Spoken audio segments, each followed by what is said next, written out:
बिस्मिल्लाहिर्रहमानिर्रहीम, अस्सलाम वालेकुम। आखिरकार 2 साल के बाद इस माँ के दिल को करार आ गया।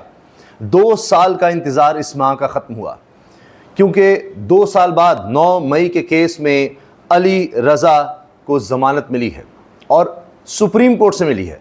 निचली किसी अदालत से ज़मानत भी नहीं मिल सकी और 2 साल बाद सुप्रीम कोर्ट ने ज़मानत दी है।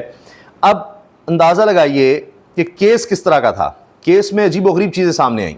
एक तो ये कि पुलिस वाले ने, एक ही पुलिस वाला है, उसने 2 लोगों पर इल्ज़ाम लगा दिया कि दोनों का पत्थर आकर मुझे ही लगा। यानी अगर फ़र्ज़ कीजिए एक पत्थर लगा है तो वो 2 लोगों ने मारा है, एक ही पत्थर। अब आप सोचें ये कैसे हो सकता है।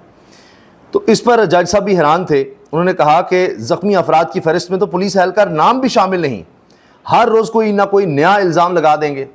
यानी जिन लोगों की फ़हरिस्त दी गई कि 9 मई में लोग ज़ख्मी हुए थे, ये पुलिस एहलकार थे जो ज़ख्मी हुए थे, उन ज़ख्मियों में उस पुलिस एहलकार का नाम भी नहीं था। लेकिन फिर जिस केस में इसको गिरफ़्तार किया गया और उसको कोई मजबूत बनाना था, जो भी कि जी पुलिस वाला इसमें ज़ख्मी हुआ है, तो बताया गया कि पत्थर लगने से ज़ख्मी हुआ है पुलिस वाला और इन्होंने पत्थर चलाया था, लेकिन वो पत्थर किसी और ने भी मारा था। तो 2 ही लोग एक ही पत्थर मार रहे थे एक ही पुलिस वाले को। कमाल था जी। अब इस केस का अहवाल सुनिए और अंदाज़ा लगाइए कैसे कैसे केस बने हुए हैं। सुप्रीम कोर्ट ने जिना हाउस हमला केस में नामजद मुलजिम रज़ा अली की 2 लाख रुपए मालियत के मुचलकों के एवज ज़मानत मंजूर करते हुए इन्हें रिहा करने का हुक्म दे दिया। ज़मानत की दरख्वास्त पर समाअत जस्टिस हाशिम काकड़ की सरबराही में सुप्रीम कोर्ट के 3 रुकनी बेंच ने की। अदालती इस्तफसार पर वकील समीर खोसा ने बताया कि मुलजिम पर सब इंस्पेक्टर को पत्थर मारकर जख्मी करने का इल्ज़ाम है। दरअसल 2 अफराद पर एक ही पुलिस वाले को जख्मी करने का इल्ज़ाम है। यानी पत्थर भी है तो 2 बंदों ने मारा है जी। पता नहीं वो पत्थर जिसने फेंका रास्ते में एक और ने कैच किया और फिर उसने मारा, तो ये हुआ है। जबकि शरीक मुलजिम ज़ैनुल आबदीन की ज़मानत पहले ही मंजूर हो चुकी। जस्टिस हाशिम काकड़ ने कहा 2 लोग एक ही पुलिस वाले को ज़ख्मी कैसे कर सकते हैं। प्रोसिक्यूटर साहब, पुलिस एहलकार ने एक ही इल्ज़ाम 2 लोगों पर कैसे लगा दिया। ज़ख्मी अफराद की फ़हरिस्त में तो इस पुलिस एहलकार का नाम भी शामिल नहीं। जो ज़ख्मियों की फ़हरिस्त आई कि ये लोग ज़ख्मी हुए हैं, उसमें उसका नाम भी शामिल नहीं है। यानी वो हॉस्पिटल जाया जाता है, उसको कोई मरहम पट्टी की जाती है तो उसमें नाम लिखा जाता है, उसमें वो है ही नहीं। प्रोसिक्यूटर जुल्फ़िकार नकवी का मौक़िफ़ था कि मुलजिम पर और भी काफ़ी इल्ज़ामात हैं, जिस पर जस्टिस हाशिम काकड़ बोले इल्ज़ाम तो आप हर रोज़ कोई ना कोई नया लगा देंगे। प्रोसिक्यूटर जुल्फ़िकार नकवी ने अदालत को याद दिलाया कि सुप्रीम कोर्ट 4 माह में ट्रायल मुकम्मल करने का हुक्म दे चुकी है, जिस पर वकील समीर खोसा का कहना था कि 4 माह के हुक्म के बाद 1 महीने में सिर्फ फ़र्द जुर्म आयद हुई। ट्रायल रोज़ाना की बुनियाद पर नहीं हो रहा। अदालत ने 1 हफ्ते की तारीख दी। जस्टिस हाशिम काकड़ ने प्रोसिक्यूटर को मुखातिब करते हुए कहा कि जूनियर वकील केस लड़ रहे हों तो ज़्यादा सख्ती ना किया करें। प्रोसिक्यूटर जुल्फ़िकार नकवी को मुखातिब करते हुए जस्टिस हाशिम काकड़ ने मजीद कहा कि आप भी कभी जूनियर वकील रहे हैं, ज़मानत होने दें प्रोसिक्यूटर साहब, सास भी कभी बहू थी। इसमें यह जुमला भी छुपा हुआ है कि वक्त सदा एक सा नहीं रहता। कभी इनकी पार्टी की भी हुकूमत थी जिसको ये सपोर्ट करते हैं तहरीक इंसाफ की, फिर दोबारा इक़्तिदार भी मिल सकता है। सोचें ज़रा। बैरिस्टर गौहर साहब पर बड़ी जिम्मेदारी है इनके नातवा कंधों पर। अब ये कहते हैं मुझे अभी भी पूरी उम्मीद है कि इमरान खान की सज़ा मुअत्तली का केस ईद से पहले लग जाएगा। बैरिस्टर गौहर ने केस समाअत के लिए मुकर्रर ना होने के बावजूद एक बार फिर उम्मीद का इज़हार किया कि अच्छा अभी नहीं लगा, कोई बात नहीं, ईद से पहले लग जाएगा। तो कारकुन जो हैं वो ज़रा ख्याल करें, खान साहब की रिहाई के लिए हर मुमकिन कोशिश कर रहे हैं। कोई ऐसी चीज़ नहीं है जिससे इमरान खान वाकिफ़ ना हो। कारकुनों से दरख्वास्त है अपनी क़यादत पर एतमाद करें। हम अपनी तरफ से कुछ नहीं कर रहे, खान साहब के मशवरे से कर रहे हैं, तो हम अपनी तरफ से कुछ नहीं कर रहे। कारकुन कुछ ना करें। क्यों बार बार बैरिस्टर गौहर साहब कह रहे हैं ये बात? क्योंकि कारकुनों के सब्र का पैमाना लबरेज़ हो रहा है। तमाम सूबों में शहर शहर में दोबारा रैलीज़ हो रही हैं, दोबारा वही मुकदमात बन रहे हैं, लेकिन लोग फिर भी बाज नहीं आ रहे। लाहौर में दफ़ा 144 नाफिज नहीं थी, फिर भी लोग निकले हैं, सड़कों पर आए हैं, मोटरसाइकिल गाड़ियों पर जा रहे हैं, बस एक जगह से दूसरी जगह जा रहे हैं और उन पर मुकदमात हो गए हैं, उनको धमकियाँ मिल रही हैं। मुकदमा क्या है जी? कार्य सरकार में मुदाखलत, पुलिस वालों को पकड़ा, जिस तरह आली हमज़ा पर हो गया था कि पता नहीं असलहा भी निकाल लिया था पुलिस वाले पर, वर्दी भी फाड़ दी थी, पता नहीं क्या कुछ, तो निकलने पर ही मुकदमे हो रहे हैं। तो इनको ये परेशानी है कि कारकुन खुद से फिर इस तरह कॉल ही ना दे दें और पता लगे इस्लामाबाद की तरफ खुद से चल गए, लीडरशिप को फारिग कर दिया। मुझे उम्मीद है, अभी भी उम्मीद है, इंशाल्लाह ईद से पहले खान साहब अभी आपकी मुलाकात हुई है अंदर इस हफ्ते लगने का कुछ? मैं हाई कोर्ट आया था मालूम करने के लिए और इंशाल्लाह ताला मुझे उम्मीद है इंशाल्लाह लग जाएगा। इंशाल्लाह जी ईद से पहले लग जाएगा। तो क्या एक ही समात में फ़ैसला हो जाएगा? एक ही समात में इमरान खान साहब को कहा जाएगा कि उनका जो मुकदमा था या उनके पास ऊपर जो इल्ज़ाम था, केस चल रहा है, वो सज़ा मुअत्तल की जाती है, उनकी रिहाई के लिए कुछ हो सकेगा? क्योंकि आगे फिर छुट्टियां आ जाएंगी, फिर गर्मियों की छुट्टियां आ जाएंगी और फिर मामला लटक जाएगा। तो इसलिए कहा जा रहा है कि अब अगले हफ्ते देखते हैं कि क्या होता है, लगेगा नहीं लगेगा, फिर छुट्टियां आ जाएंगी, क्या मामला बनेगा। क्योंकि कारकुनों का आप देखिए क्या मामला है। कारकुन क्या कह रहे हैं? सूबाई सदर सिंध हलीम आदिल शेख का ऐलान, अडियाला में इमरान खान है, अडियाला को जाम नहीं करेंगे, इस्लामाबाद को जाम करेंगे, पूरा मुल्क जाम करेंगे, लेकिन अडियाला नहीं जाएंगे, अडियाला में हमारा शहजादा है, कोई रिस्क नहीं लेंगे।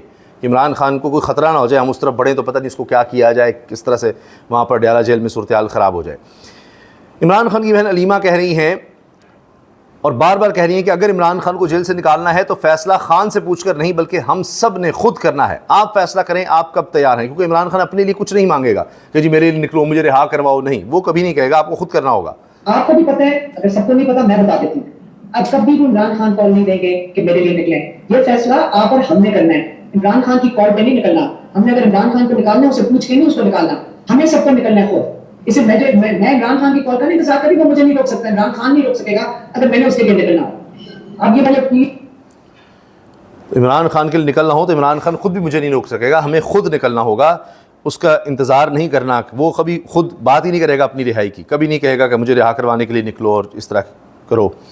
फिर जी ये सिंध में जिस तरह लोग निकले हैं कारकुन, उनसे बाकायदा सोशल मीडिया, डिजिटल मीडिया के लोग पूछ रहे हैं कि जी गिरफ्तारियाँ हो सकती हैं, आपको टॉर्चर किया जा सकता है, आपको गिरफ़्तार किया जाएगा, बड़ा बड़ा जुल्म होगा। तो फिर भी आप जाने के लिए तैयार हैं? अगर कोई कॉल आती है कि जी इमरान खान की रिहाई के लिए कोई जलसा, जुलूस, कोई एहतजाज, कोई धरना किया, सारे यकजुबान होकर कह रहे हैं जी बिल्कुल हम तैयार हैं, हमने निकलना है और ख़ान की खातिर हम सब निकलेंगे। ये बात लोग कर रहे हैं जब पता भी चल रहा है कि गिरफ्तारियां भी हो रही हैं। आप में से कोई भी क्या इसके बावजूद खौफजदा है? अडियाला जाएंगे। ये लें जी, लोग ये कह रहे हैं अडियाला जाने के लिए सारे तैयार बैठे हैं। आखिर में सीएम साहब मजरब बरलास साहब कह रहे हैं इमरान खान 4 बातों पर डट गए हैं। कानून की हुक्मरानी पर कोई समझौता कबूल नहीं, अदलिया की आज़ादी पर भी कोई समझौता कबूल नहीं। 3, करप्शन और करप्ट लोगों को बर्दाश्त नहीं करूँगा। 4, मुकम्मल जमहूरियत और इज़हार राय की आज़ादी को यकीनी बनाया जाए। ओवरसीज़ पाकिस्तानियों ने भी कह दिया हम इस मकसद के लिए आखिरी मरतबा हैं, लास्ट चांस है जी ये। वफ्त में लाहौर से इमरान खान के 2 अहम दोस्तों को भी शामिल कर लिया गया। पीर की सुबह फजर के बाद वफ्त की इमरान खान से मुलाकात करवाई जाएगी। अभी तक की बातचीत में 2 बातें तय हो गई हैं। नंबर 1, PTI को सियासत के लिए मुकम्मल फ्री हैंड दिया जाएगा। नंबर 2, भारतीय हमले की सूरत में PTI मुकम्मल तौर पर फौज के साथ खड़ी होगी, क्योंकि वतन से सबको प्यार है। ये मजहर बरलास साहब ये खबर दे रहे हैं और अब देखते हैं कि क्या होता है, क्योंकि ये तो नज़र आ रहा है कि कहीं ना कहीं इंगेजमेंट है, काफ़ी अरसे से है, एक दौर ख़राब हुआ, फिर दूसरा, तीसरा, बात उस तरह बन नहीं पाती। अब देखते हैं कि ओवरसीज़ कह रहे हैं कि जी हम अब आखिरी दफ़ा आए हैं, वरना जो हो रहा है वो तो चल ही रहा है। जिस तरह जेलें हम देख रहे हैं तहरीक इंसाफ के लिए हैं, अभी मखसूस नशिस्तें भी लगता है तहरीक इंसाफ से लेकर दी जानी हैं। उसके बाद कहा गया कि जी इलेक्शन में और शायद 40-50 लोगों को नाहल करके नून लीग को और सीटें दी जाएं, 2 तिहाई से भी ज़्यादा अक्सरियत सिर्फ नून लीग को दिला दी जाए। लगता नहीं है उसकी ज़रूरत पड़ेगी, मगर कर लें। जितना निज़ाम एक्सपोज होगा, जितना फाशिज़म आएगा, मेरा ख्याल है कि उसके बाद जब चीज़ें रिवर्स होंगी तो उतना वो देरपा होंगी, उतनी मजबूत होंगी।